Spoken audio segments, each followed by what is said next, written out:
Did they laugh at you? Excellent. In the end, you are the one who will smile. Watch until the end and understand why. Let me tell you something.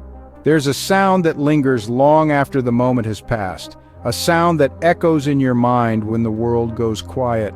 Only those who have felt the weight of being discredited will understand the power of what comes now. The sound that really gets into your bones is people laughing at you, not with you, at you. It's sharp, cold, and it cuts deeper than most words ever could. I remember standing in a room, sharing my dream, my voice trembling with hope, and all I got back was laughter. Not encouragement, not support, just ridicule. They saw a fool, not a fighter. They saw someone easy to dismiss, someone who didn't belong. That laughter followed me everywhere, a constant reminder of what they thought of me. It echoed in the hallways, in the silence of my own thoughts, a shadow I couldn't shake. They saw my worn-out shoes, not the fire in my soul. They noticed the scuffs and the cracks, but never the determination burning inside me. They wrote me off before I even started. To them, I was invisible, unworthy of a second glance, but being underestimated can break you, or it can build you. It can make you question everything, or it can force you to find your own strength. I had a choice: let their laughter defeat me or use it as fuel. I chose the fire. I chose to let their doubt become my drive. I let them laugh, let them talk. I let their words roll off my back, refusing to let them define me. I didn't argue or try to convince them. I realized their approval wasn't necessary for my journey. I just smiled, a quiet, knowing smile, the kind that comes from understanding your own worth even when no one else does. Because I knew their laughter wasn't the end of my story. It was just a chapter, not the whole book. It was just the beginning, the first spark that would ignite something greater, the starting gun for the greatest race I'd ever run, the moment I decided to chase my dreams no matter who doubted me. And I was ready to prove every single one of them wrong. Their laughter became my anthem, and I ran toward my future with everything I had. While they celebrated, I went to work.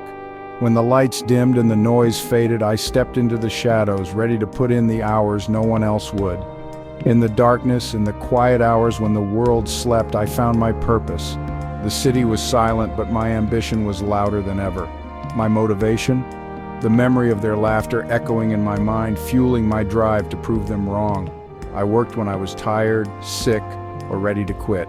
Every ache, every yawn, every moment I wanted to give up, I kept going.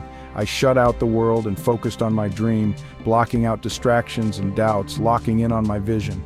The grind is lonely. No cheerleaders, no applause, just the echo of your own footsteps and the sound of your breath. The only voice you hear is your own, and sometimes it's filled with doubt, questioning if the sacrifice is worth it. You have to be your own coach, your own fan, your own motivator when no one else is watching. I watched others succeed, felt jealousy, but then looked at my own progress. I reminded myself that my journey was different and my time would come. They were playing checkers, I was playing chess. While they made quick moves, I was planning for the long game. They sprinted, I trained for a marathon. I knew endurance would outlast speed in the end. I knew my time was coming. Every morning brought me closer to the breakthrough I was working for. Every drop of sweat was an investment, a down payment on my future success. I was building something real, even if no one else could see it yet. The foundation was invisible, but I knew it was strong. The shadows became my training ground, a place where I could fail, learn, and grow without judgment. I learned to love the silence, to find comfort in solitude, and to embrace the stillness as a part of my journey. Because in the quiet, I could hear the sound of my own determination, the steady beat of persistence that kept me moving forward. And I knew I had the endurance to win. In the end, it was the work done in the shadows that would bring me into the light. Just when you think you're finally making progress, life has a way of throwing a punch you never saw coming. It's like the universe waits for that moment when you start to believe things are turning around, and then, bam, it knocks you off your feet. I hit a wall. Everything seemed to go wrong at once, piling up until it felt impossible to breathe. The deal I'd pinned my hopes on fell through. My savings vanished overnight, and I was left standing in the wreckage of my plans, wondering how it all unraveled so fast. The laughter of my doubters echoed louder than ever, their voices ringing in my ears, feeding my fears. This is the point where most people quit, where the weight feels too heavy to carry any further. I was broke, exhausted, and for the first time I started to believe maybe they were right about me.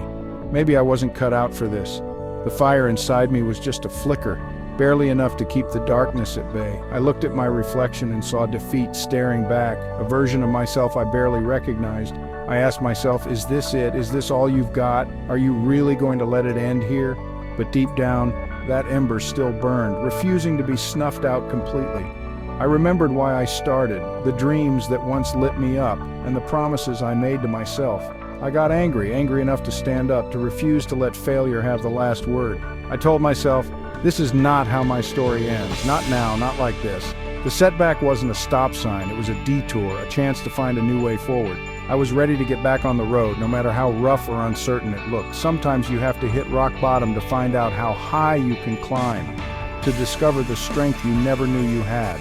And I was ready to climb, one step at a time, no matter how steep the path ahead. Rock bottom changed everything. It wasn't just about proving them wrong anymore, it was about proving myself right. I got back to work, but smarter this time. Every failure became a lesson. The final push is the hardest. So close, yet so far. You have to dig deep, find strength you didn't know you had. Little signs started to appear, doors opening, people noticing. But I didn't celebrate. I remembered the laughter, the doubt, and used it to push harder. The pressure was immense, but I was ready. All those lonely nights and sacrifices had prepared me for this. I was calm, focused, and determined. The finish line was in sight. I knew one wrong move could ruin everything, but I was ready to step out of the shadows, ready to claim what I'd worked for, ready for the world to see what I'd become. And then it happened, the breakthrough. My project was a massive success. The same people who laughed at me now wanted in. I walked into the room, no laughter, just stunned silence. They saw the result, but not the journey. The best revenge isn't anger, it's massive success. I didn't have to say a word. My victory was the statement, and this time I got a laugh, a deep, joyful laugh, the laugh of a man who bet on himself and won. So let me leave you with this. Never let their laughter silence your dream. Use it as fuel. Work in silence. Let your success be the noise. One day you'll stand before them, not as who they thought you were, but as who you knew you could be. And in that moment, you'll have the last laugh. Don't ever give up. Your victory is waiting.